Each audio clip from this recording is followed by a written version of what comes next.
A significant development today in a story our Adrian Arsenal has been bringing you in recent months about homegrown extremists who leave the country to fight.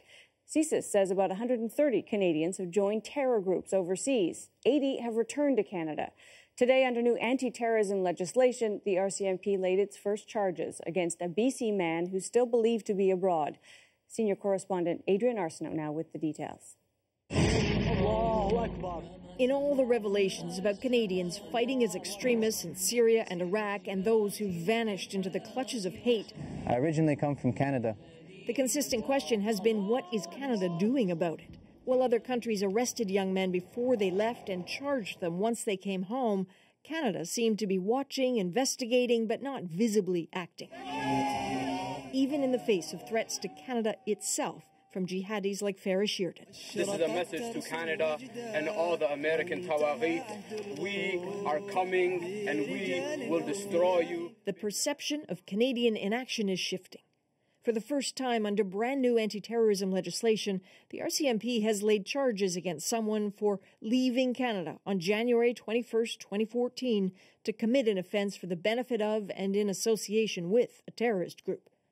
The man is 25-year-old Hasibullah Yousafzai from Burnaby, BC. Neighbors say this is him and this was home. No, go. Not a terrorist, his mother told a CBC crew from the apartment today.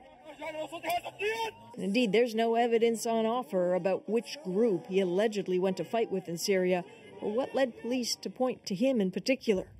His brother says Yousafzai just went to Turkey to work at a restaurant because he'd be happier there than in a non-Muslim country. So where is the truth? Yousafzai's social media presence from a few years ago speaks to a carefree, tolerant young man. But that account's been dormant for a while. Not long ago, he started using a new one, totally different tone to the posts. Neighbors say that about 3 years ago, his manner, his clothes, his look, all changed. Some body, clothes, styles, it's changed. But if Yousafzai really bolted to join an extremist group, were police watching him? They seem to have helplessly watched other Canadians leave to go fight, unable to persuade them against joining extremist groups. Maybe now, with a new legal tool, they will hope for new incentive to stop Canada's young from leaving to kill and be killed.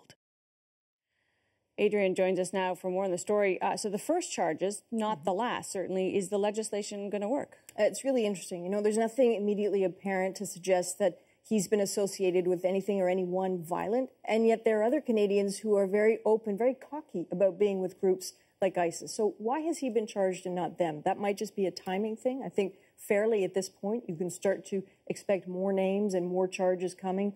The will it work question, though, is really interesting. I communicated with the jihadi not long ago and put it to him that Canada had made a decision to try to withdraw the citizenship of dual citizens who'd gone to fight with these groups. So I said, you know, is this going to make a difference? And he laughed at me. And he said, you know, they're burning the passports. They're looking for martyrdom. They don't particularly care about what Canada wants to do. Wow.